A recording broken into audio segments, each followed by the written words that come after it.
Good day, everyone. Welcome to our next podcast. We are thrilled to invite CS Arjun Chabra, sir, company secretary and LLB graduate, also an LLM holder, and he's also a BCom graduate. He's been teaching CA, CS, and CMA students over the past 7 years, and he's also known as the law maven across India. So, would you like to speak something? Thank you Vishakha. सबसे पहले मुझे इस podcast में invite करने के लिए और introduction देने के लिए थैंक यू सो मच। और मैं बताना चाहता हूँ, ये मेरे लाइफ का पहला वर्चुअल पॉडकास्ट है। फिजिकल पॉडकास्ट तो मैंने आज तक नहीं किया, तो आई एम वेरी प्रिविलेज्ड कि मैं आप लोगों के साथ ये शुरू कर रहा हूँ। और इसलिए भी प्रिविलेज महसूस कर रहा हूँ क्योंकि आप सारे मेरे खुद के स्टूडेंट हैं जिन्होंने मुझे कनेक्ट किया एंड मुझे आप लोगों ने इनवाइट किया इस पॉडकास्ट में। So it's very good to have you all in this podcast. Thank you so much to all of you, Vishakha, Darsh and Ishwari. Welcome, sir, and thank you so much for your words. So, let us move on to the questions. So, sir, आपकी जो अभी YouTube पे batch चल रही है wisdom sessions की, तो बहुत से बच्चे उसको प्रेफर कर रहे हैं। What would you say कि उस पे बच्चों को वो बहुत वैल्यूएबल लग रही है? What would be the reason? मैं ऑनेस्टली बोलूँ तो विजडम सेशन, पहली बात तो ईश्वरी थैंक यू सो मच, तूने ये क्वेश्चन पुट ऑन किया। ये वाला जो विजडम सेशन है ना, मैंने बहुत प्लान करके सोच समझ के ये स्टूडेंट के लिए लाया था। मतलब मैंने ये देखा कि एक टाइम पहले मैं ना मैराथॉन्स लाता था, तो मैराथॉन्स लाता था तो उस पर ऐसा होता था कि बच्चे कह रहे कि सर क्वेश्चंस रह गए हैं तो क्वेश्चंस करवा दो। कुछ का ऐसा रहता था कि सर मैराथन में ये वाले टॉपिक जो छोटे छोटे वो स्किप हो गए, इंस्टीट्यूट आजकल कहीं से भी क्वेश्चन पूछ रहा है।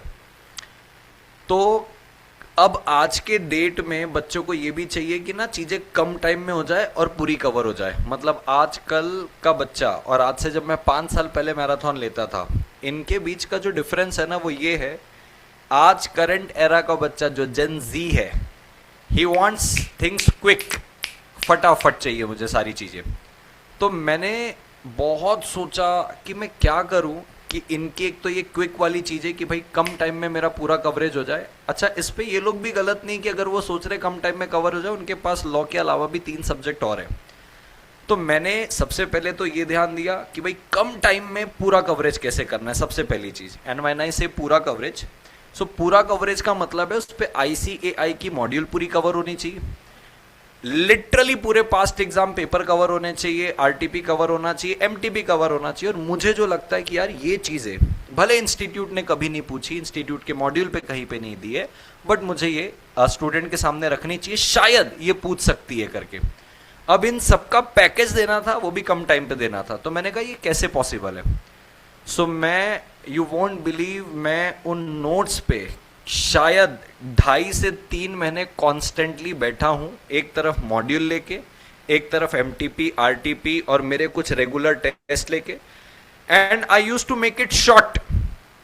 लाइक सपोज एक क्वेश्चन आ जाता है हमारे ही ऊपर ही कि विशाखा ने मेरे को पॉडकास्ट के लिए इनवाइट किया एंड वो पॉडकास्ट के अंदर मैं कुछ यूजफुल टिप्स दूंगा और उस पॉडकास्ट को विशाखा सेल करेगी किसी पर्टिकुलर प्लेटफॉर्म में, और सेल करके जो भी सर्टेन परसेंटेज आएंगे उसका 30-40% मैं रखूंगा और बाकी विशाखा रखेगी, क्योंकि वो उस पॉडकास्ट को शूट कर रही है, प्रोड्यूस कर रही है and so on.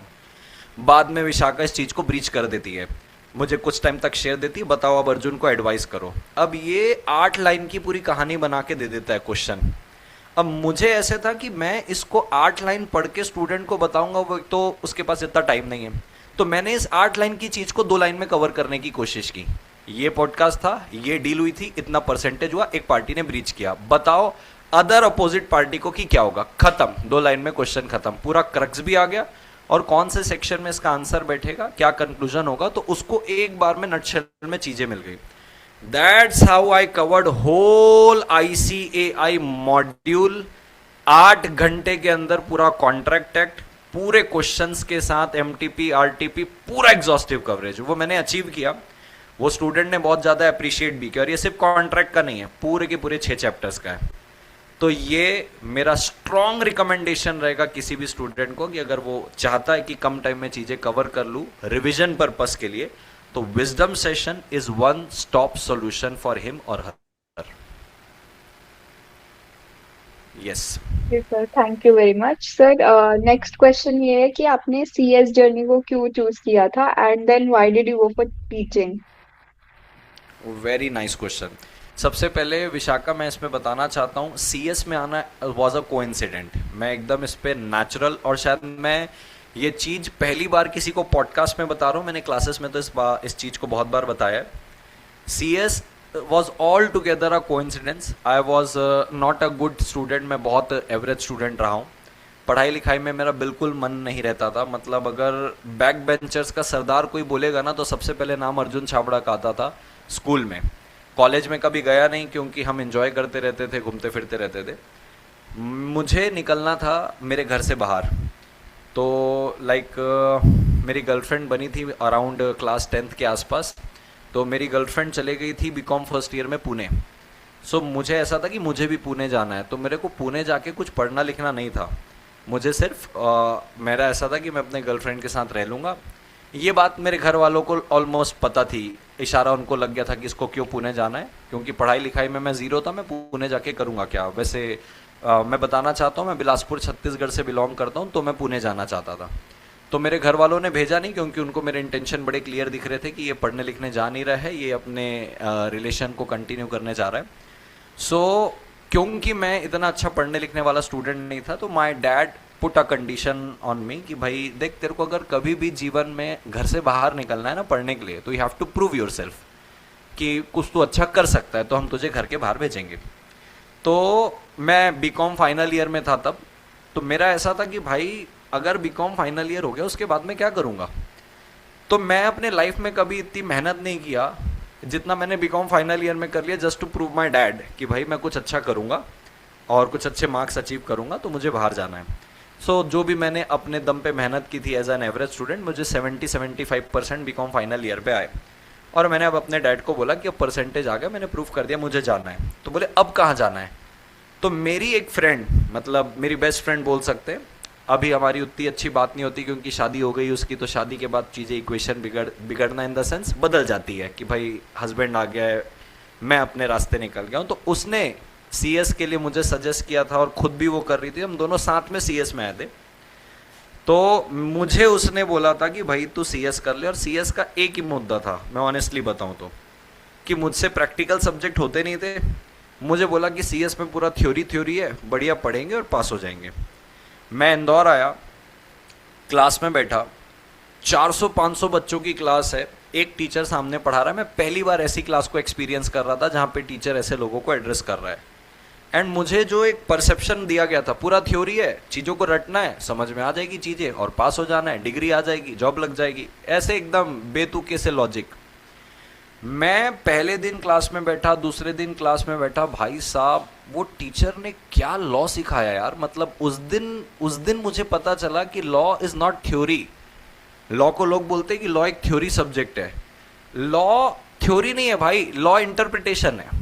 Law is all about interpretation. तो मुझे समझ में आया कि इसको थ्योरी बोल के ना इसका अप्रोच गलत कर रहे हैं इसका। And I am so blessed, मेरे को टीचर इतने अच्छे मिले, और उन्होंने वो थ्योरी, मतलब मुझे ऐसा लगता था यार मेरे स्कूल के टीचर ने अब तक मेरे साथ ब्लफ किया है क्या, कि उन्होंने मेरे को कभी थ्योरी को पढ़ाया ही नहीं कैसे पढ़ाना है। तो उन्होंने जब मुझे लॉ पढ़ाया, मेरा इतना इंटरेस्ट डेवलप हुआ कि भाई ये लॉ है, मैं तो थ्योरी समझ के आ रहा था इसको। तो जो मेरा इंटरेस्ट वहाँ पे डेवलप हुआ, इट वॉज अ कोइंसिडेंट कि मैं गया तो ऐसे ही कुछ इजी टास्क करने था कि डिग्री लेनी है, थ्योरी पढ़ूंगा हो जाऊंगा। तो वहाँ से मेरी लॉ की जर्नी शुरू हुई। सीएस में मेरा लॉ पे इतना इंटरेस्ट डेवलप हुआ कि मैं कभी मुड़ के देखा ही नहीं। सीएस के बाद मैंने फिर एलएलबी की अपने शौक से, और LLB was not a coincident, LLB was a choice कि भाई लॉ में इतना इंटरेस्ट आ गया है तो मेरे को अब एलएलबी करना है। And LLB was just a cake walk. मतलब मेरे को थ्रू आउट सारे सेमेस्टर में रैंक होल्डर रहा हूँ, जस्ट बिकॉज कि सीएस में मेरे को उन्होंने लॉ इतना अच्छा इंटरप्रिटेशन करना सिखाया था। And very thankful to final के faculty. You won't believe, company secretary course आया 1980 में। मैं जिससे सीएस फाइनल पढ़ा हूँ वो 1982 के कंपनी सेक्रेटरी है, यानी कि जब मैं उनसे पढ़ रहा था तब वो 65+ एज के थे। जस्ट 2 साल बाद वो सीएस बन गए थे जब से कोर्स आया था। तो उन्होंने मुझे पढ़ाया। मुझे एलएलबी में मेरे प्रिंसिपल सर ने पढ़ाया, कॉलेज के, जो खुद गोल्ड मेडलिस्ट थे। तो मेरे को मेंटर इतने अच्छे मिले कि उन्होंने लॉ का इंटरेस्ट हमेशा मेरा बढ़ते गया बढ़ते गया बढ़ते गया, and that's how I came into CS. And एक बात से मैं और फॉर्चुनेट फील करता हूँ कि जब मैं अपने सीएस एग्जीक्यूटिव में था, मैं 1956 वाला कंपनीज एक्ट पढ़ा हूँ। जब मैं सीएस फाइनल में आया तब तक कंपनीज एक्ट 2013 आ गया था, तो मैंने दोनों कंपनीज एक्ट पढ़े हुए हैं। तो इसलिए मैं और बेहतर बता पाता हूँ कि 2013 में क्या नया आया और 1956 में क्या नहीं था। That's how I came to CS. Okay, so sir, that was really insightful. तो further sir, अभी जो मई 26 के एग्जाम्स आ रहे हैं, तो उसमें फाउंडेशन वाले बच्चों को मोस्टली लॉ में बहुत प्रॉब्लम्स आती है, सारे सब्जेक्ट्स मिला के। तो व्हाट वुड यू से कि उन्हें कैसे राइटिंग प्रैक्टिस करनी चाहिए और कितनी रिविजन होनी चाहिए? Good question. मैं इस पे एक बात बोलना चाहता हूँ ईश्वरी, पॉइंट बहुत अच्छा है। मुझे ना सबसे पहले बच्चों की अप्रोच सुधारनी है इसमें, कि मैं ना इसको एकदम सिंपल एग्जांपल से समझाने की कोशिश करता हूँ। सपोज करते हैं ईश्वरी, मैं एक मूवी देख के आया हूँ, ठीक है, and we all stay in a hostel में हम लोग सब रहते हैं। तो दर्श, ईश्वरी और विशाखा, आप लोग मूवी नहीं गए हो, मैं मूवी गया हूँ, ठीक है। सपोज करिए मैं वेलकम मूवी गया हूँ, जो पहली वाली वेलकम मूवी नहीं था जिसमें नाना पाटेकर, अनिल कपूर और ये परेश रावल थे। तो सपोज करो मैं वो मूवी देख के आया हूँ और मैं तुमको बता रहा हूँ भाई क्या मूवी थी, तुमने ना मिस कर दी, पता है। बोले भाई उसमें ना मैं डायलॉग बता रहा हूँ कि अनिल कपूर जाता है, पहले फ़ोन करता है परेश रावल को कि 5 खोखा दे, 10 खोखा दे, तो परेश रावल बोलता है तेरा बाप छोड़ के गया था कि तेरी माँ। फिर नाना पाटेकर उसमें हंसता है, भाई क्या कॉमेडी सीन है। और वो घुंघरू सेठ उस पर रहते हैं, अरे क्या मूवी है भाई, मैं पूरी चीज़ तुमको बता रहा हूँ, यू फील एक्साइटेड, अरे यार मिस हो गई हमसे मूवी। अब मैं ना वो पूरी मूवी जी के आया, वॉट एवर 2 घंटे 2.5 घंटे की मूवी, और मैं पूरा आपको नटशेल पे बता दिया ऐसा ऐसा ऐसा ऐसा हुआ। अब मैं सपोज करो 2 लोगों को कंपेयर करता हूं, एक मैं खुद हूं जो पूरी मूवी देखकर आया है, एक आप लोग हो जिनको मैंने पूरी 2-2.5 घंटे की मूवी डिस्क्राइब कर दी है, पूरी एक एक स्टेप्स बता रहा हूं कि ये हुआ ये हुआ ये हुआ। और अब हम दोनों को बैठा दिया जा रहा है कि चलो अब आप लोग मूवी की स्क्रिप्ट लिखो। आपको भी पता चल गया क्योंकि मैं मूवी देख के आया था, मैंने आपको बता दिया, और मैं खुद उस मूवी को देख कर, जी कर, फील करके आया हूं, बराबर है। क्या लगता है कौन बेहतर स्क्रिप्ट लिखेगा उस मूवी की? विशाखा, कौन बेहतर मूवी स्क्रिप्ट लिखेगा? तुम सबसे पूछ रहा हूं। सर जिसने देखी है वही बेटर लिख पाएगा। एग्जैक्टली जिसने देखी, क्यों? क्योंकि मैं उसको जी कर आया हूं, देख कर आया हूं, फील करके आया हूं पूरा। सेम लॉ के अंदर होने वाला है भाई। जब तक आप लॉ के एक एक शब्द को तोड़ते हुए, सही तरीके से समझते हुए उसको नहीं बढ़ोगे जीवन पे आगे, तब तक कुछ होने वाला नहीं है। मैंने ना कल ही एक सोशल मीडिया इन्फ्लुएंसर भी है, मेरा स्टूडेंट भी है, उसने मेरे से कंसेप्ट सीख के क्वेश्चन डाला था, माइट भी आप लोग ने देखा होगा। मैं ऑनेस्टली आप लोग से भी ये पूछना चाहता हूँ, इट्स ओके अगर आप गलत आंसर करोगे, मुझे कोई प्रॉब्लम नहीं है, बट 99.99% बच्चा इसमें गलत आंसर करता है। मैं हमेशा पूछता हूँ कि वो सेक्शन 8 कंपनी क्यों बोलते हैं, चैरिटी वाली कंपनी को सेक्शन 8 कंपनी क्यों बोलते हैं? Do you have any answer कि चैरिटी वाली कंपनी को सेक्शन 8 क्यों बोलते हैं? इट्स ओके, नहीं पता है तो कोई बात नहीं, 99.99% वाले बच्चों को नहीं पता है। यू वोंट बिलीव, नहीं पता है, बस बहुत को नहीं पता है। नहीं पता है, मैं ऐसा अज्यूम कर लूँ नहीं पता है। अल्फाबेटिकली अरेंज्ड होते हैं तो उस वजह से। ना ना ना ना ना Ishwari, you want to try this कि चैरिटी वाली कंपनी को सेक्शन 8 कंपनी क्यों बोलते हैं? I am sorry but no idea. No problem. Darsh, do you have any idea? चलो दर्श बिजी आई गेस, तो मैं बताता हूँ। आप सेक्शन 8 का सबसेक्शन नंबर 1 पढ़ेंगे ना, तो उस पर लिखा है कि once you get the licence from ROC, once you get licence from CG, CG ने अपने पावर डेलीगेट कर दी आरओसी को डेफिनेटली, तो उस पर लिखा है कि सीजी से लाइसेंस लोगे, फिर आरओसी के पास जाओगे, तो ROC will register your charity वाला company under this section. Under this section का मतलब वो सेक्शन 8 पे रजिस्टर होती है चैरिटी वाली कंपनी, इसलिए उसको सेक्शन 8 कंपनी बोलते हैं। बाकी कंपनी किस में रजिस्टर होती है? जो प्रॉफिट मेकिंग कंपनी होती है वो रजिस्टर होती है कंपनीज एक्ट 2013 में, but charity company gets registered under section 8 of the Companies Act 2013, इसलिए उसको सेक्शन 8 कंपनी बोला जाता है क्योंकि वो रजिस्टरी सेक्शन 8 में होती है। मैं और बच्चों से सवाल पूछता हूँ, न्यू बच्चों से नहीं, हाँ, जो ऑलरेडी पढ़ चुके होते हैं, जो एक बार अटेम्प्ट दे चुके होते हैं, कि मैं पूछता हूँ कि क्या एक सिंगल पर्सन सेक्शन 8 कंपनी बना सकता है क्या। तो अगेन जैसे माइट भी आप लोग भी ब्लैंक हुए, वो भी ब्लैंक होता है कि अरे नहीं सर, सिंगल पर्सन कैसे बना लेगा, वो तो ओपीसी हो जाएगी। जबकि ये बात साफ लिखी सेक्शन 8 के सबसेक्शन नंबर 1 में, अ पर्सन और an association of person may form a charity वाला कंपनी। अब उसको क्या लगता है कि सर सिंगल पर्सन बोला तो आप तो ओपीसी बना रहे हो, ओपीसी तो इनकॉर्पोरेट करना प्रोहिबिटेड है। नहीं, यही तो फर्क है।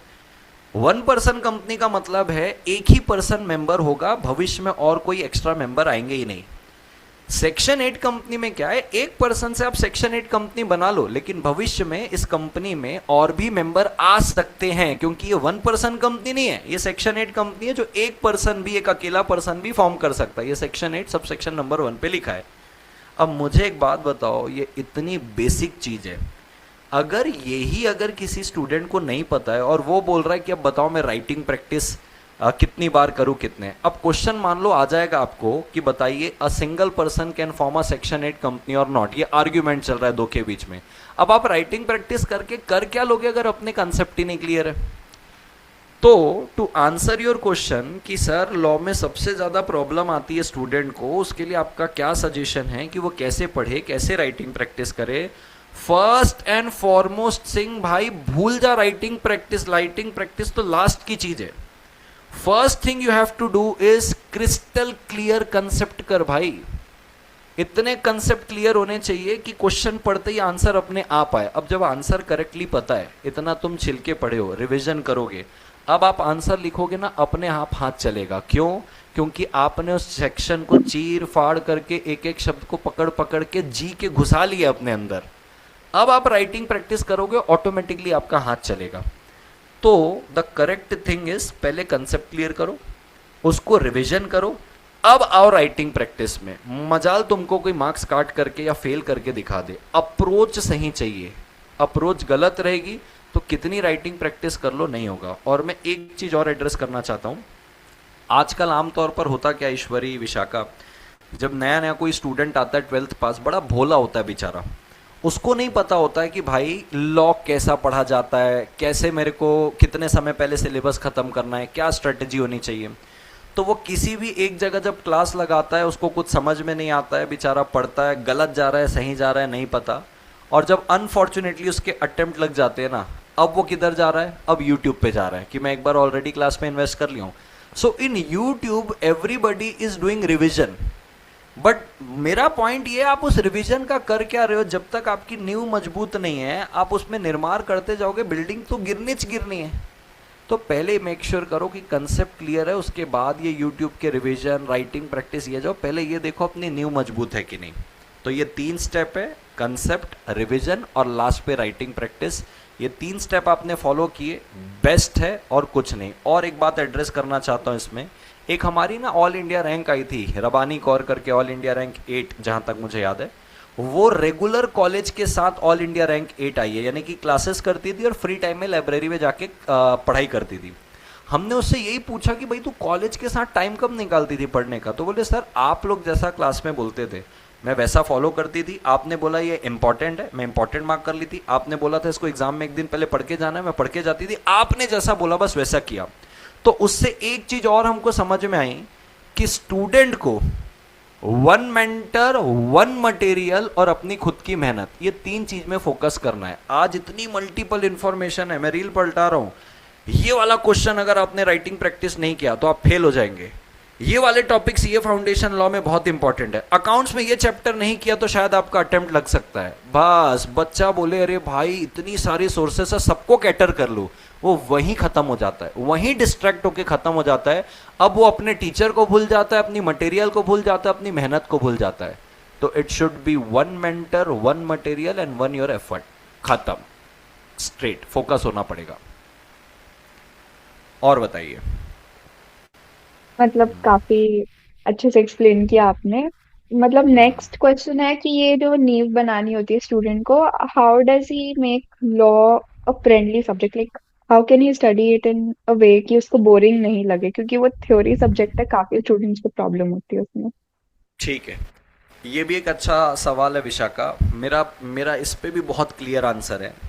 आपका मेंटर अगर सही है ना, तो आपको वो सब्जेक्ट से प्यार करवा देगा। अगर आपका मेंटर सही नहीं है, उसके पढ़ाने का अप्रोच ही सही नहीं है, तो आपको अगर इंटरेस्ट ही नहीं आ रहा है, तो आप लाख कोशिश कर लो, आप उस पर इंटरेस्ट डेवलप नहीं कर पाओगे। जैसे मैं एक बात बोलता हूँ, आप सीए इंटर में हो, आप सारे ऑडिट सब्जेक्ट से आपका कभी सामना हुआ है? ठीक है, ग्रुप 2 में होगा, अगर अगर आप लोग ग्रुप 1 अभी कर रहे यस होगे। सर। ऑडिट सब्जेक्ट से बच्चा एकदम ऐसे भागता है, ठीक है, कि भाई दुनिया भर के स्टैंडर्ड है। बट मैंने यही देखा है कि मेरे ही स्टूडेंट कुछ ऐसे टीचर से क्लास लगाए हैं जहां से वो बोर हो रहे हैं, कुछ ऐसे टीचर से क्लास लगाए जहां पे ऑडिट जैसे सब्जेक्ट को वो एंजॉय कर रहे हैं। तो मुझे ये समझ में आया कि भाई आप किसी बच्चे को जोर जबरदस्ती करके नहीं बोल सकते भाई तू सब्जेक्ट से प्यार कर। वो सब्जेक्ट से प्यार करवाने वाला व्यक्ति होना चाहिए आपके पास। आप खुद सोचो, अगर आप किसी सब्जेक्ट को ऐसे इंटरेस्ट डेवलप करके पढ़ाओगे तो क्यों उसका भी। जैसे मैं एक एग्जांपल देता हूँ आप लोग को, ठीक है। आजकल लॉ में क्या एग्जांपल चल रहे हैं, मैंने मेरी गर्लफ्रेंड को बोला कि चल बेटा डेट में चलेंगे, मैं तेरे लिए होटल बुक करके रखा हूँ, डिनर डेट करके रखा हूँ, और वो मना कर दी, नहीं आया तो बताओ आप उसके ऊपर केस कर पाओगे क्या? सारे टाइम पास। अब ये सवाल ना इंस्टीट्यूट पूछने वाला है ना कुछ पूछने वाला है।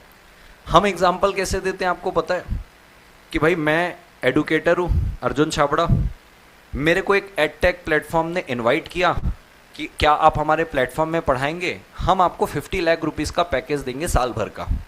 मैंने सोचा कि भाई बहुत अट्रैक्टिव पैकेज है, मैं इनके साथ कॉन्ट्रैक्ट में एंटर कर लेता हूँ। अब उन्होंने मेरे साथ जब कॉन्ट्रैक्ट किया तो 3 साल का कॉन्ट्रैक्ट किया और उस पर एक एक्सक्लूसिविटी क्लॉज डाला। एक्सक्लूसिविटी क्लॉज का मतलब कि जब तक मैं इनके साथ पढ़ा रहा हूँ मैं किसी और ऑनलाइन प्लेटफॉर्म में नहीं पढ़ा सकता, और अगर मैं पढ़ाऊँगा, अगर मैं इस चीज़ का ब्रीच करूँगा तो मुझे सपोज करो 30 लाख रुपीज़ का कॉम्पनसेशन पे करना पड़ेगा। उस पर यह बात लिखी हुई है कि 5 साल तक मैं इनके साथ ही करूँगा। अब अगर मेरे को कहीं और से ऑफर आ रहा है, मेरे को कोई 1 CR दे रहा है और मैं इसको ब्रीच करना चाह रहा हूं, तो बताइए उस एडटेक प्लेटफॉर्म को आप क्या एडवाइस करोगे? तो क्या सबसे पहले मैं पूछता हूं कि ये एग्रीमेंट है कि कॉन्ट्रैक्ट है, क्योंकि इस पे intention to create legal relationship आता है। तो यहाँ पे साफ दिख रहा है कि भाई आपने 50 लाख का कॉम्पनसेशन डाला है, 5 साल का कॉन्ट्रैक्ट डाला है, तो टर्म्स एंड कंडीशन से दिख रहा है कि there is an intention to create legal relationship. इसको हम बोलेंगे कॉन्ट्रैक्ट। यहाँ पे इंटेंशन समझ। अब ये गर्लफ्रेंड बॉयफ्रेंड वाले क्वेश्चन से सिर्फ बच्चा इंटरटेन हो सकता है, ना ICAI ये क्वेश्चन पूछने वाला है, ना आपका इससे एनालिटिकल स्किल कोई बढ़ने वाला है। अब बच्चा बोलता है सर जरूरी थोड़ी है सर इस पे इंटेंशन हो, हमने भी तो बहुत लोगों से किराए में मकान दुकान लिया है, हम तो कोई लिखा पढ़ी करते ही नहीं है, तो सर वो क्या कॉन्ट्रैक्ट है? मैंने कहा वेरी गुड क्वेश्चन। तो फिर मैं उसको बताता हूँ, तेरे को पता है, बोले मैं ना प्रेस्टीज पॉइंट में बैठा हूँ, जिस क्लासरूम में मैं बैठ के पढ़ा रहा हूँ ना, ये एक रेंटेड क्लासरूम है जिसका मैंने रेंट दिया है, बट हमारी कोई लिखा पढ़ी नहीं हुई है। बोले ऐसे कैसे सर? मैंने कहा जो टीचर की क्लास है वो खुद CA, मैं खुद प्रोफेशनल हूँ, मैं लॉ वालों को पढ़ा रहा हूँ, मैं CS हूँ, हम 5 साल से एक दूसरे को देख रहे हैं, उसको भी पता है मैं कहीं नहीं भागूंगा, मेरे को भी पता है वो कहीं नहीं भागेगा, हम दोनों एक दूसरे का कोई पैसा लेके नहीं भागेंगे। तो ये भरोसे में चल रही चीजें, ऑनर में चल रही है, इसको बोलते हैं ऑनर क्लॉज। तो ये एक एग्रीमेंट बस है कि हम दोनों एक समझौता किया हुआ, एक एग्रीमेंट है कि भाई हम पैसा देंगे, और ये कॉन्ट्रैक्ट नहीं है, क्योंकि हमारा इरादा ही नहीं है कोर्ट तक जाने का, क्योंकि हमारे रिलेशन इतने अच्छे हैं, तो ये सिर्फ एग्रीमेंट है। तो बच्चा भी डाउट पूछ रहा है, मैं भी उसको बता रहा हूँ, सारा कमर्शियल लेवल पे चल रहा है, तो उसकी सोच डेवलप हो रही है। अब अगर कोई बच्चे को गर्लफ्रेंड बॉयफ्रेंड के ऊपर उठ के चीज ही नहीं पता चल पा रही है, वो कहाँ से इस सब्जेक्ट को जिएगा और क्या करेगा? वो जब क्वेश्चन आता है उसको आड़े तिरछे, तो उसको लगता है बाप रे कितना कठिन सब्जेक्ट है, क्योंकि पहली बार उसने ढंग से पढ़ा ही नहीं है।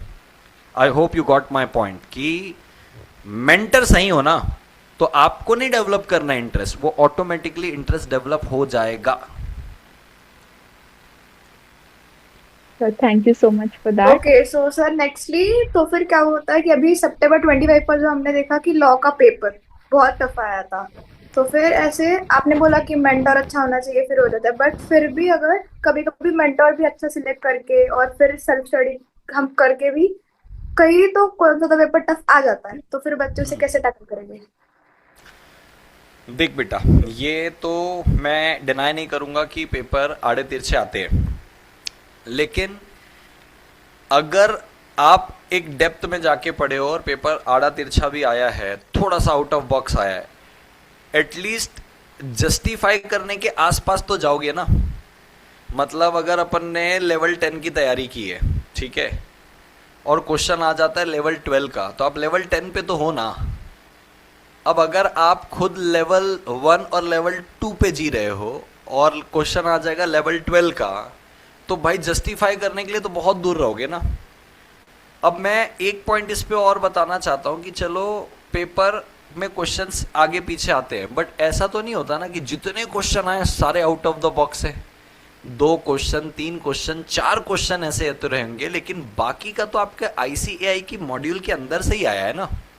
अब मैं तुमको एक इस पे और इंसाइट देना चाहता हूँ। कभी कभी ना इंस्टीट्यूट भी थोड़ा अपने आंसर पे, क्वेश्चन पे एरर करता है। मैं तुमको एक बात बताता हूँ। एक क्वेश्चन इंस्टीट्यूट ने पूछा था कि भाई मैं हूँ, मैंने बैंक से लोन लिया, लोन लेके मैंने कार परचेस की, सपोज 7 लाख रुपीज़ की। अब ये 7 लाख की कार है जो मैंने बैंक से लोन लेके ली है, बराबर है। तो इस कार पे बैंक का हाइपोथिकेशन है। हाइपोथिकेशन का मतलब कल को अगर मैं कार लोन पे नहीं करता हूँ, बैंक वाला आएगा, मेरी कार को सीज करेगा, ऑक्शन में इसको बेच देगा और अपने पैसे वसूल लेगा। क्लियर है यहाँ तक? अब कहता है कि भाई बताओ, यही कार पे अर्जुन ने क्या किया। अर्जुन को पैसे की ज़रूरत थी, तो यही कार वो ईश्वरी के पास चार्ज पे रखता है कि ईश्वरी मुझे कुछ 4 लाख 5 लाख रुपए दे दो, ये कार में तुम्हारी सिक्योरिटी रहेगी, अगर मैं पैसे नहीं दूंगा तो आप इस कार को क्या करके बेच के अपना पैसा ले लेना, ठीक है। अब ईश्वरी को ये बात नहीं पता है कि इस कार पे तो ऑलरेडी बैंक की सिक्योरिटी है, जो कार अर्जुन ने मुझे दे दी है। जब ईश्वरी को ये बात पता चलती है, ईश्वरी आके जब अर्जुन से पैसे मांगती है कि तुमने तो फर्जी सिक्योरिटी क्रिएट की है, मेरे को मेरा पैसा वापस करो, तो अर्जुन डिनाई कर देता है कि भाई मैं पैसे नहीं दूंगा, मेरे पास पैसे नहीं है। बताइए ये ब्रीच ऑफ कंडीशन है कि ये ब्रीच ऑफ वारंटी है? अब देखो बड़ी सिंपल बात है, जो भी बच्चा पढ़ा लिखा होगा, जो अच्छे से पढ़ कर गया होगा, उसके दिमाग में तुरंत क्लिक करेगा कि भाई ब्रीच ऑफ कंडीशन और ब्रीच ऑफ वारंटी तो कॉन्ट्रैक्ट ऑफ सेल पे होती है। यहां पे तो कोई कॉन्ट्रैक्ट ऑफ सेल हो ही नहीं रहा है, यहां पे कोई चीजें बिक थोड़ी रही है। मैंने बैंक से उधार लेके कार खरीदा, वही कार को तुम्हारे को सिक्योरिटी पे रख के तुम्हारे से लोन लिया है, where there is a sale. तो ब्रीच ऑफ कंडीशन और ब्रीच ऑफ वारंटी है किधर? अब हर बच्चा इस पे ये लिख कर आ रहा है कि हाँ ये ब्रीच ऑफ वारंटी है, ये ब्रीच ऑफ वारंटी है, क्योंकि इस पे चार्ज था। समझदार बच्चा ये तुरंत समझ जाएगा ये इंस्टीट्यूट का क्वेश्चन गलत है, इंस्टीट्यूट ने इस पे एरर किया है। हाँ, इंस्टीट्यूट सुनना यही जरूर चाह रहा है कि ये ब्रीच ऑफ क्या है, वारंटी है, और इस पे इनकम्बरेंस का ब्रीच रहेगा करके। ये आ गया ना उसको समझ में। कब समझ में आएगा उसको? जब वो पढ़कर अच्छे से जाएगा। अब या तो उस पे ये लिख दे कि सर इस पे तो कोई क्वेश्चन ही नहीं उठता, ना तो ये ब्रीच ऑफ कंडीशन है, ना तो ब्रीच ऑफ वारंटी है, क्योंकि यहाँ पे तो कॉन्ट्रैक्ट ऑफ सेल हुआ ही नहीं, तो ये भी आंसर सही है। या तो इंस्टीट्यूट की साइकोलॉजी समझ के लिख दे कि सर देखिए ये एक प्रकार का ब्रीच ऑफ इनकम्बरेंस है, अज्यूम कर लेते हैं ये कॉन्ट्रैक्ट ऑफ सेल है, ऐसे करके कर लिया ना जस्टिफाई, अटेम्प्ट कर लिया ना आड़े तिरछे क्वेश्चन को भी। कब? जब उसको पता है। अच्छा ये मैं अपनी मर्जी से नहीं बोल रहा हूँ, ये बच्चों ने, मेरे को तो क्वेश्चन पढ़ते समझ में आ गया था, बच्चे मैसेज कर रहे सर इधर कॉन्ट्रैक्ट ऑफ सेल लगेगा ही कैसे, सेल ऑफ गुड्स एक्ट लगेगा ही कैसे, ये तो क्वेश्चन ऐसा है। तो जो समझदार बच्चा था उसको समझ में आ रहा था। So to answer your question very precisely, जब आपका कंटेंट क्लियर है तो इंस्टीट्यूट के आउट ऑफ द बॉक्स वाले क्वेश्चन को भी आप आंसरेबल हो जाते हो, आंसर करने के लायक होते हो। क्यों? क्योंकि आपने पढ़ा उस डेप्थ पे। सो टू आंसर योर क्वेश्चन कि सर इतने वाले लेवल को कैसे अटेम्प्ट किया जाए, तो सबसे पहले आईसीएआई की मॉड्यूल जबरदस्त पढ़ के चले जाओ, और उसको मॉड्यूल को रट के नहीं जाना है, उसके मॉड्यूल पे जितने कंसेप्ट और कंटेंट है उसको कंसेप्चुअली समझ के जाना है। कैसा भी क्वेश्चन आए उसके इर्द गिर्द ही आने वाला है, उसके बाहर से नहीं आने वाला है। तो ये क्लियर कर लो कि इंस्टीट्यूट आपको कोई एकदम एलएलबी एलएलएम के क्वेश्चन उठा के नहीं दे रहा है, वो अपने मॉड्यूल के आसपास ही घूम के क्वेश्चन दे रहा है, जो आपको बन जाएंगे अगर आप मॉड्यूल को अच्छे से कर गए हो तो। ठीक है? Thank you so much, sir, for that answer. Yes. तो नेक्स्ट क्वेश्चन है कि अगर कोई स्टूडेंट मल्टीपल फेलियर्स से गुजर रहा है and his friends have already surpassed him, तो how does he keep himself motivated? क्योंकि कुछ स्टूडेंट्स हमें एग्जाम अटेम्प्ट्स के टाइम मिलते हैं कि मैं पिछली बार 2 मार्क्स से फेल हो गई थी, ऐसे टाइप के। तो how do they keep themselves motivated? यार देख विशाखा, आपको इन दोस्तों से दूर रहना पड़ेगा, क्योंकि आपने हमेशा ये कोट सुना होगा कि आपके जो सर्कल है ना वो डिसाइड करते हैं कि आप अपने जीवन में क्या बनोगे। और मैं जब मेरी पढ़ाई कर रहा था ना, ट्रस्ट मी, मैं आपको बताने वाला हूँ, मेरे लाइफ में मैंने 2 प्रकार के दोस्त देखे। एक ऐसा दोस्त जो साला करेगा कुछ भी नहीं, लेकिन बताएगा कि अरे भाई उसने तो आज 2 चैप्टर का रिवीजन कर लिया है, अकाउंट्स का ये चैप्टर निपटा लिया है, कुछ भी नहीं करेगा और आपको टेंशन में डाल देगा। एक ऐसा दोस्त मिलेगा जो करेगा सब कुछ लेकिन आपको बताएगा ज़ीरो। आप उसको फ़ोन करो, बताएगा भाई क्या पढ़ लिया, अरे कुछ नहीं यार, मामा आ गए थे घर, मामा बोले मेरे को दुकान लेके चल, मार्केट लेके चल, फलानी जगह चले गया था, कुछ भी नहीं पढ़ पा रहा हूँ यार, मामा परेशान कर दिया, अब देखता हूँ मामा जब जाएगा तब पढ़ाई करूँगा। तो आपको लगेगा अरे वाह भाई, मैं ही इतना टेंशन ले रहा हूँ तो अपने मामा ताता चाय के साथ घूम रहा है, वो आपकी बुक बंद करवा देगा। मैंने अपनी लाइफ में ये दोनों प्रकार के दोस्त इनकाउंटर किए हैं। मैं अब अपने क्लास का एक्सपीरियंस बताता हूँ। जब मैं क्लास पे बैठता था ना, जब मैं अपने सीएस एग्जीक्यूटिव में था, मुझे आज भी याद है कि अकाउंट्स वाली क्लास पे यही 400-500 बच्चे बैठे हुए। और यार जो प्रैक्टिकल सब्जेक्ट होता है ना वो सबको नहीं बनता है। होता है ना कि सर ने एक क्वेश्चन आपको करा लिया और दूसरे क्वेश्चन का आपसे आंसर पूछा कि आप अब ये आप करोगे। जहां जहां अटकते रहते हो सर आपको हिंट करते रहते हैं कि चलो अब देखते कौन फाइनल आंसर बताएगा। तो हर बच्चा ना सॉल्व कर रहा है, कैलकुलेटर चला रहा है, सबके आंसर निकल गए, सर मेरा आंसर ये, मेरा आंसर ये। मेरा दोस्त एक बाजू में रहता था, मैं बनाते रहूंगा ना तो उसको एंजाइटी होती थी क्योंकि उसको समझ में नहीं आ रहा है। बोले अबे ये आगे क्या होगा बताना, अबे मैं फंस गया, अबे बताना, अबे मेरे को नहीं बन रहा है, बे मैं कहा रुक जा बता रहा, अरे बताना मैं फेल हो जाऊंगा। बोले वो इतना बेचैन होता था कि मैंने कहा भाई अभी सॉल्व कर रहे, कोई फाइनल एग्जाम नहीं है, तो उससे क्योंकि नहीं बन रहा है तो वो इतना एंशियस हो कि भाई मेरे को बता मैं फेल हो जाऊंगा। तो मैंने क्या नोटिस किया, मैं जब जब ऐसे इसके आसपास बैठता हूँ ना तो मेरे को जैसे कोई चीज़ें बन भी रही होगी वो गलत हो जा रही है, क्यों ये डिस्टर्ब कर रहा है, इसकी वाइब आ रही है नेगेटिव नेगेटिव कि इसको बन नहीं रहा है, रे तेरे को बन रहा है क्या, अबे ये क्या बोल दिया, ये वाला स्टेप मेरे को समझा नहीं, एक एनर्जी पास होती है वहाँ से। तो मैंने क्या किया पता है, उसका साथ छोड़ के फर्स्ट बेंच में जाके बैठना शुरू किया टीचर के सामने। और फर्स्ट बेंच में आमतौर पर आपको अच्छे लोग मिलेंगे, तो मैं ये फर्स्ट आमतौर पर मैं जब जब बैठा था फर्स्ट बेंच में, मैं स्कूल टाइम में बैक बेंचर रहा हूँ लेकिन जब से मैं पढ़ाई में सीरियस हुआ मैं फर्स्ट में आने लग गया था, मेरे को सीखना था। तो मैं देख रहा हूँ सब अच्छे लोग हैं, सब बना रहे, तो मेरे को भी क्या हो गया, अच्छा लगने लग गया कि अरे इसका 10 सेकंड साला पहले आंसर आ गया जल्दी, इसने ऐसे क्या समझा है, तो मेरे भी आंसर धीरे धीरे मैं इम्प्रूव करने लग गया। So to answer your question Vishakha, कि अपने जो बाकी के कलीग्स हैं जो अपने को अलग अलग विचार अपने दिमाग में डालते हैं कि अरे मेरा भाई पेपर ऐसे ही आता है, ये होता है वो होता है करके, आपको खुद से इनसे दूरी बनानी पड़ेगी। You won't believe, CS executive के पेपर में, मेरा जब फर्स्ट ग्रुप का पेपर था, मैं इतनी अच्छी तैयारी करके गया था, मुझे एग्जम्पशन भी आए थे सारे में, बट मैं जब क्लास से बाहर निकल रहा हूँ पेपर देख के, तो बच्चे लोग क्या बात कर रहे हैं, अबे ले ना, क्या डिसाइड कर रहा है, अभी अगली बार देना ही पड़ेगा बोले। तो ये जो मेरा दोस्त है बाकी के जिसके पेपर अच्छे नहीं गए हैं, वो खुश हो रहे हैं उनको देख के, बोले अच्छा सबका ऐसे ही गया है क्या, चलो कोई बात नहीं।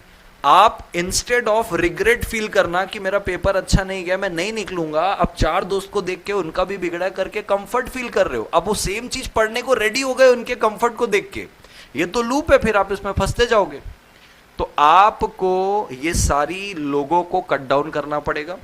एंड मैं इस पे एक चीज ऐड ऑन करना चाहता हूं थोड़ा बैलेंस अप्रोच के लिए, आप इनसे कट डाउन करके अपने आप को प्रेशर मत कर, अरे नहीं भाई करना है भाई, नहीं इनसे दूर रहना है, मेरे को पढ़ना है, 10 घंटे पढ़ूंगा 12, हाँ, टेक अ बैलेंस अप्रोच। इन लोगों से दूर रहो, अच्छे लोगों से बात करो, एक डिसिप्लिन मैनर में काम करते रहो।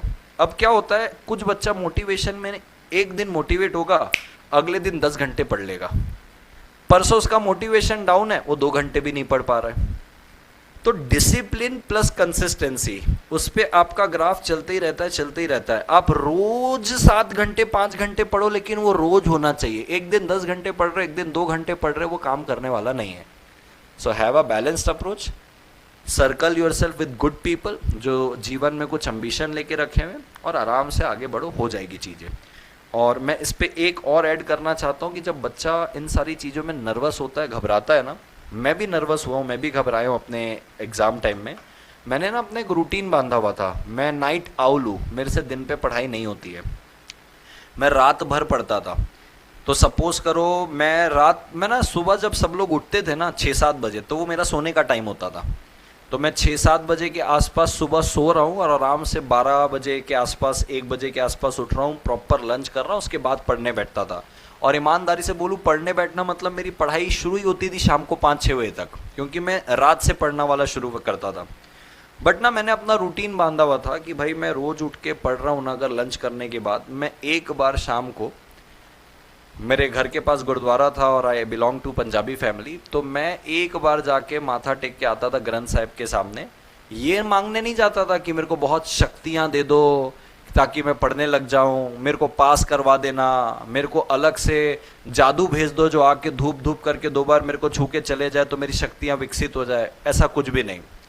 मैं सिर्फ वहाँ पे वे जाके प्रे करता था कि भाई बाबा साहेब आप ही हो जो हो, आप ही की कृपा है, सांसें चल रही है, शरीर जिंदा है, शरीर मजबूत है, तो मैं पढ़ पा रहा हूँ और इतना कैपेसिटी में पढ़ पा रहा हूँ रात रात भर। अपनी कृपा बनाए रखना, मेरा मुझ में कुछ नहीं, जो कुछ है तेरा, तेरा तुझको सौंप दूं, क्या लागे है मेरा। ऐसे सरेंडर करके आ जाता था उनके पास कि भाई मैं अपना बेस्ट दे रहा हूँ, आगे आप संभाल लेना। और मैं रोज जाके ये प्रैक्टिस करता था, तो मेरे तरफ से ना बोझ हल्का हो जाता था कि भाई मैं मेरा बेस्ट दूंगा, उसके अलावा मेरा और कोई काम नहीं, बाकी तो बाबा संभाल लेंगे। तो ये रोज रोज रोज रोज जब ये प्रैक्टिस रहती थी ना कि मैं रोज जाके सरेंडर करके आ रहा हूँ, तो मेरी चिंता विंता मैं वहीं छोड़ के आ जाता था, क्योंकि मैं सरेंडर करके आ गया, मैं बस अपना काम करते रहता था। मुझे इस चीज से, इस प्रैक्टिस से इतना फोकस, इतना कंसिस्टेंसी मिला ना, क्योंकि मैं डिस्ट्रैक्ट ही नहीं हो रहा हूँ, क्योंकि मैं जिसके पास सरेंडर हो क्या वो सुप्रीम है, उनसे उनसे ऊपर कौन है। तो मैं एकदम क्लियर फोकस था और यही रूटीन में फॉलो करते करते करते अपने जीवन में आगे बढ़ा हूं। मेरे को 88 मार्क्स थे अपने कॉर्पोरेट लॉ के पेपर में, कंपनीज एक्ट में 1956 में जब दिया था। यही प्रैक्टिस थी मेरी, हर पेपर में एग्जाम्शन था। ये सारी प्रैक्टिस आपको फॉलो करनी पड़ेगी, तो मजा आ जाएगा इस पे। और बताइए। Thank you so much sir. Further Yes. Sir, एक बहुत ऐसे हॉट टॉपिक है कि एवरी टाइम अटेम्प्ट होने के बाद सबसे पहले हर स्टूडेंट को आता है कि ग्रेस मार्क्स इंस्टीट्यूट देगा कि नहीं। तो आपकी इसमें क्या थॉट है कि ग्रेस मार्क्स की क्या ये होता है? देख, मैं ना इसको एक लाइन में बोलूंगा, ये लोग क्या मैनिफेस्ट करते पता है? चमत्कार को नमस्कार। ठीक है, अब मतलब ये ऐसी बात हो गई ना भाई, मेरा पेपर अच्छा नहीं गया, मुझे पता है, मेरी अंतरात्मा जानती है, लेकिन फिर भी कैलकुलेट करेंगे, 32 मार्क्स आ रहे हैं, 33 मार्क्स आ रहे हैं, 7 मार्क्स ग्रेस मिल जाए, 8 मार्क्स ग्रेस मिल जाए, एंड इट इज एक्चुअली चमत्कार को नमस्कार। मैं ये नहीं कह रहा हूं कि इंस्टीट्यूट ग्रेस मार्क्स नहीं देता है, लॉ में तो हर बार ही दे रहा है ग्रेस मार्क्स। मेरे सीए इंटरमीडिएट का एक स्टूडेंट है, उसको 32 मार्क्स आए हैं ऑन पेपर, जब उसका पेपर चेक हुआ है, जो क्योंकि उसने अपनी सर्टिफाइड कॉपी मंगाई, ये सोच के कि ये 40 आया कहाँ से। मेरे खुद के कैलकुलेशन में 32 आ रहा था, 30 आ रहा था, और रिजल्ट में उसको 40 मार्क्स है उसी लॉ के पेपर में, सीए फाउंडेशन के। तो उसने बोला सर मेरे को 8 मार्क्स का ग्रेस मिला है। अब इसमें इंस्टीट्यूट का क्या क्राइटेरिया है, वो कौन से बच्चे को क्या सोच के ग्रेस मार्क्स दे रहे हैं, ये इंस्टीट्यूट ही जानता है। आपका पेपर बिगड़ जाने के बाद इस होप में बैठना कि शायद इंस्टीट्यूट मेरे को ग्रेस मार्क्स दे देगा और शायद मैं पास हो जाऊंगा, इस चमत्कार को नमस्कार पे भरोसा करना, इट्स अ प्योर कंटिंजेंसी पे भरोसा करना। मेरा उस पे हर बच्चे को एक सजेशन है कि भाई चमत्कार पे, नमस्कार पे बिलीव कर, वो मैनिफेस्ट कर, वो शायद तेरे लिए अच्छा भी है, लेकिन तू सिर्फ उसके ऊपर डिपेंड होके तो अपना टाइम ही वेस्ट करते रहता है। सीए इंटर की पढ़ाई शुरू नहीं कर पा रहा है, क्यों? जब तक रिजल्ट नहीं आता कुछ होगा नहीं। फाउंडेशन की भी पढ़ाई नहीं कर रहा है इस होप में कि मैं पास हो जाऊंगा। तो मैं ये बोलता हूँ कि भाई जिस भी सब्जेक्ट में आपको डर है कि शायद ये वाला सब्जेक्ट लटका सकता है, कंटिंजेंसी है ना, ग्रेस मार्क्स मिल गया तो शायद पास हो जाऊंगा, नहीं, और इसकी कंटिंजेंसी की प्रोबेबिलिटी कितनी होती है, 90% ऑफ द स्टूडेंट की किस्मत खराब ही मिलती है मेरे को, कि सर बाकी को तो ग्रेस मिला, मुझे नहीं मिला। तो बेटर आप उस सब्जेक्ट को प्रिपेयर करने लग जाओ ना, कि जो आपका फाउंडेशन में बिगड़ा है, पढ़ते जाओ पढ़ते जाओ पढ़ते जाओ पढ़ते जाओ पढ़ते जाओ, रिजल्ट तक वो आपका सब्जेक्ट प्रिपेयर हो जाएगा। अगर पास हो गए तो ये नॉलेज कौन सा वेस्ट होने वाला है, इसी को तो कैरी फॉरवर्ड करके आगे लेके जाओगे। और अगर फेल हो गए तो एटलीस्ट ये तो रहेगा ना कि पीछे का टाइम आपने वेस्ट नहीं किया, उससे सब्जेक्ट आपका मजबूत हो गया, अब आप आगे बढ़ोगे। सो मेरा स्ट्रॉन्ग रिकमेंडेशन है भाई साहब, उम्मीद करके छोड़ दो। बच्चा बोलता है सर मैं रीवेरिफिकेशन के लिए डालूं, मैं पास हो जाऊंगा क्या? मैंने कहा रीवेरिफिकेशन डाल के छोड़ दे, भूल जा कि तूने रीवेरिफिकेशन डाला है, डालने के बाद अपनी पढ़ाई शुरू कर देना। क्यों? क्योंकि वो प्योर कंटिंजेंसी का गेम है, लक का गेम है। हो गया अच्छी बात है, नहीं हुआ तो कम से कम तेरा टाइम तो वेस्ट नहीं होगा। ये मेरा सजेशन रहेगा, strong strong recommendation. Thank you sir. Sir yes. Next question ये है कि अगर कोई सीए स्टूडेंट है और उसको साथ में कोई कोर्स करना है, तो व्हाट हाँ, would be your suggestion, like should he pursue MBA, should he pursue CS और any other course? Good question. अब मेरे पास ना ये बच्चे पूछते रहते हैं कि सर मैं पहले, सबसे पहले तो क्वेश्चन को थोड़ा सा ऐसे एक्सटेंड करना चाहता हूँ कि सीए के साथ अगर कुछ और कोर्स करना है तो उसके पीछे का इंटेंशन क्या है। Whether your purpose is to upgrade your profile, कि भाई कल को मैं रिज्यूमे किसी कॉर्पोरेट के सामने रखूं तो एकदम फैसिनेटिंग लगे, जिससे मेरे पैकेज अच्छे हो जाए। अगर ये इंटेंशन है तो डेफिनेटली मैं बोलूँगा कि साथ में आप ये जो सिस्टर कोर्स है, आप सीएस कर लो, सीएमए कर लो। आपने देखा होगा कई लोग सीए सीएस सीएमए तीनों होते हैं। अब आप खुद सोचो, अगर कोई कॉर्पोरेट है, उसको लाख सवा लाख रुपए में एक सीएस मिल रहा है, कंप्लायंस ऑफिसर, सपोज कर लो एक लिस्टेड कंपनी है या पब्लिक लिमिटेड कंपनी है, और उसको यही लाख सवा लाख या 1.5 लाख रुपए में एक चार्टर्ड अकाउंटेंट मिल रहा है कंपनी के अकाउंट्स और फाइनेंशियल प्लानिंग के लिए। अगर कोई व्यक्ति के पास सीए सीएस दोनों डिग्री है और वो 1.5 लाख रुपए में आने को रेडी है, तो भैया लाख सवा लाख दो अलग अलग प्रोफेशनल को देने से अच्छा मैं 1.5 लाख रुपए में एक बंदे को रख लूंगा जो सीए का भी काम करेगा और सीएस का भी काम करेगा, क्योंकि वो सीए सीएस दोनों है। अगर आपका ये पर्पस है कि भैया मेरा पैकेज अच्छा हो जाए, तो उस केस में मैं कहूंगा कि आप सीए कर रहे हो तो साथ में सीएस कर लो या साथ में सीएमए कर लो, ठीक है? क्योंकि सीए और सीएस कर लोगे तो एक फाइनेंशियल वाला एक्सपर्ट हो जाएगा, एक लॉ वाला एक्सपर्ट हो जाएगा। सीए और सीएमए साथ में कर लोगे तो एक फाइनेंशियल एक्सपर्ट हो जाएगा, एक कॉस्ट ऑडिट वाला एक्सपर्ट हो जाएगा, जिसमें आपको फैक्ट्रीज इंडस्ट्रीज में बहुत बड़ा एक्सपोजर मिल जाएगा, क्योंकि आप साथ में सीएमए भी हो।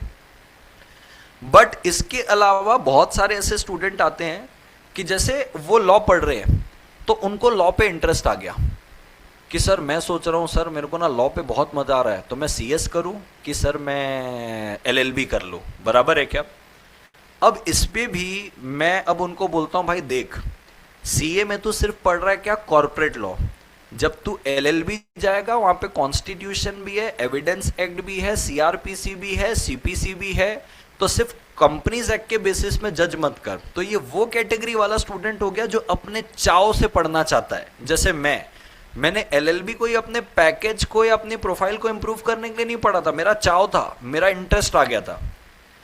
तो मैं उनको फिर पूरा गाइडेंस देता हूं कि मैंने कहा भाई देख, सिर्फ कंपनीज एक्ट देख के जज मत कर, और भी आड़े तिरछे सब्जेक्ट आएंगे वहां पे, इंडस्ट्रियल लॉ भी आएगा। सो डू वन थिंग कि कोई भी कॉलेज से जहां से तू करना चाह रहा होगा, तेरा दोस्त होगा, उनसे सिलेबस निकाल के ले ले, एक एटलीस्ट सिलेबस में जा कि क्या ये तेरे इंटरेस्ट के सब्जेक्ट हो सकते हैं, क्या तेरे को इसमें मजा आएगा। तभी एंट्री लेना जब तेरे को बहुत ज्यादा चाव आ रहा है, कि हो सकता है तेरे को सिर्फ कंपनीज एक्ट पढ़ के बहुत मजा आ रहा है, लेकिन वहां पे बाकी लॉ तेरे को पढ़ने में मजा नहीं आ रहा है। और अगर उस सब्जेक्ट को देख के उसका इंटरेस्ट आने लग गया, जैसे वो पढ़ रहा है भाई, अरे बाप रे मर्डर इसको बोलते हैं, अच्छा अटेम्प्ट टू मर्डर इसको बोलते हैं, अच्छा डकैती इसको बोलते हैं। जैसे एक बच्चे ने मेरे को बोल दिया था कि सर चोरी और डकैती का मेरे को फर्क बताओ, तो मैंने कहा चोरी का मतलब ये है लोग बाग सो रहे हैं, तुमने चुपके से सारी चीज चोरी कर ली, उसको पता भी नहीं चला, वो चले गया। डकैती इस कि तुम चोरी करने गए, वो बीच बचाव में आया, तुमने उसको चाकू वाकू घोप दिया, गोली मार दिया और उसका सामान लूट के ले गए, डकैती। बोला अरे सर मेरे को पहली बार पता चला ये। अब उसका इंटरेस्ट जागने लग गया है। तो इस केस में जब उसको ये लॉ पे, हर लॉ पे इंटरेस्ट आने लग रहा है इंटरप्रिटेशन में, तो मैं बोलता हूँ फिर तू सीएस मत कर, कि लॉ में तेरे को इतना इंटरेस्ट आ रहा है ना, तो एलएलबी कर। तो एलएलबी में तेरा कॉर्पोरेट लॉ भी आ जाएंगे और बाकी के लॉ भी आ जाएंगे। और ट्रस्ट मी विशाखा, ईश्वरी, जब इस चाव के साथ कोई व्यक्ति पढ़ने जाता है ना, उसका पैकेज तो वो सोच ही नहीं रहा है, वो अपने लाइफ में इतना स्काई रॉकेट निकल जाता है, क्योंकि उसने पर्पस ये नहीं रखा कि मेरे को पैकेज इंप्रूव करने के लिए पढ़ना है, वो अपने इंटरेस्ट से गया वहां पे। और जब आप कोई चीज इंटरेस्ट वाली करते हो ना, अपने आप आपका करियर आपको खोज निकाल के रहता है। जैसे बोलता है ना, आमिर खान बोलता है कि सक्सेस के पीछे मत भागो, काबिलियत के पीछे भागो, सक्सेस तुम्हारे पीछे खुद आएगी। तो आप इंटरेस्ट डेवलप करके अपने आप को इतना काबिल बना लेते हो कि सक्सेस आपके पीछे फिर खुद आती है। तो टू आंसर योर क्वेश्चन, दो प्रकार के लोग हैं। अगर आप प्रोफाइल अपग्रेड करने के लिए जा रहे हो तो डेफिनेटली मैं सजेस्ट करूंगा कि सीए के साथ आप सीएस या सीएमए कर लो। इंटरेस्ट डेवलप करने के लिए हो तब तो रुकना ही मत, क्योंकि जो चीज इंटरेस्ट की है उसको कभी नहीं रोकना चाहिए। तो आपको इंटरेस्ट पे जो अच्छा लग रहा है वो कर सकते हो। मुझे ऐसे भी लोग मिले हैं जो सीए के साथ साथ ये सीएस सीएमए वाली सारी चीजें नहीं कर रहे हैं, उनको एक अलग चीज में इंटरेस्ट आ गया है, फोटोग्राफी, वीडियोग्राफी, एआई लर्निंग, इन सारी चीजों में इंटरेस्ट आ गया काम करते करते, सॉफ्टवेयर में, कोडिंग में, वो वहां पे भी जा रहे हैं क्योंकि वो उनका इंटरेस्ट है।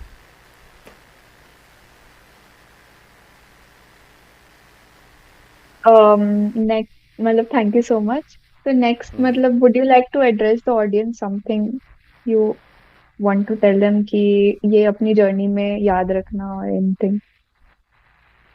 एक बहुत अच्छी बात मैं आपको बोलना चाहता हूं, मैं ऑडियंस को, ये हर स्टूडेंट को मैं बोलना चाहता हूं। ये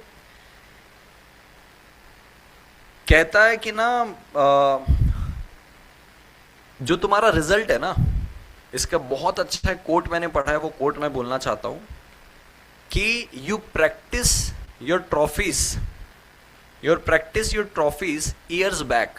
यानी कि आप अपनी ट्रॉफी के लिए ना बहुत पहले से मेहनत करने लग गए हो, but you pick them when you win them. कहने का मतलब ये है कि जब आप जीतते हो ना तो सिर्फ ट्रॉफी को पिक करते हो, लेकिन उसकी प्रैक्टिस तो आपने बहुत पहले से शुरू कर ली है। तो टू स्ट्रेच इट, और अगर आपको मैं समझाना शुरू करूं, मैं हर स्टूडेंट से ये कहना चाहता हूं, या हर स्टूडेंट को ये मैसेज देना चाहता हूं, आपके रिजल्ट में अनसक्सेसफुल और सक्सेसफुल ये उस 3 घंटे में डिसाइड नहीं होता जो 3 घंटे में आप पेपर लिखते हो। आपके रिजल्ट का सक्सेसफुल उस दिन डिसाइड हो जाता है जिस दिन आप क्लास पे एनरोल करते हो। आपका रिजल्ट सक्सेसफुल उस चीज से डिपेंड नहीं करता है कि आपने 3 घंटे में कितने अच्छे से लिखा। आपका रिजल्ट सक्सेसफुल उस दिन से डिसाइड होता है कि क्लास में आपने कितने अच्छे से ध्यान दिया। आपका रिजल्ट आपके सेल्फ प्रिपरेशन के समय डिसाइड नहीं होता कि आप कितने अच्छे से सेल्फ प्रिपेयर कर रहे थे। आपका रिजल्ट उस दिन से डिसाइड होने लग जाता है कि क्लास पे कितनी ईमानदारी से ध्यान दिए, टेस्ट कितनी ईमानदारी से दिए, सर की बातों को कितनी ईमानदारी से आपने फॉलो किया, सेल्फ रिवीजन में सर की कितनी अच्छी बातों को सुना, और फाइनली जब वो 3 घंटे में जाके आप पेपर देते हो तो आप सक्सेसफुल होते हो। तो अगर किसी भी स्टूडेंट को अपने रिजल्ट में सक्सेसफुल लिखवाना है, आप इस मिथ को हटा देना कि अभी तो चल क्लास चल रही है, हल्का फुल्का जो समझ में आ रहा है पढ़ लिया, अरे ये तो क्लास के टेस्ट है, कोई फाइनल टेस्ट थोड़ी, इसको दिया ना दिया एक बराबर है। तो आप बहुत गलत दिशा में जा रहे हो। अगर आपको सक्सेसफुल दिखना है अपने रिजल्ट में, आपकी प्रिपरेशन वहां से शुरू हो जाती है जिस दिन आप क्लास में बैठे थे। वो क्लास से लेके, रिवीजन से लेके, टेस्ट से लेके, हर उस 8 महीने 9 महीने का कंट्रीब्यूशन है उस सक्सेसफुल में, ना कि वो 3 घंटे का जो आप लास्ट पे देते हो। तो आप अपना रिजल्ट उसी दिन डिसाइड कर लेते हो जिस दिन से आप क्लास पे बैठते हो। ये बात को आप क्लियर रखिएगा। Thank you so much from CA Portals, and thank you for taking out your time. It was an absolute pleasure for hosting you. Same यार, मेरे को भी बहुत इंजॉय हुआ, बहुत ज़्यादा मैंने इंजॉय किया इसको, क्योंकि जैसे मैंने बताया था कि ये मेरा पहला वर्चुअल पॉडकास्ट है। मैंने कि फिजिकल पॉडकास्ट भी कभी नहीं किया है, आप लोग के साथ ही पहली बार था। क्वेश्चंस मुझे बहुत अच्छे लगे, आप सारे मुझे बहुत अच्छे लगे, and I really really really enjoyed this podcast session. Thank you so much to all of you. Thank you, sir. Yes, thank you.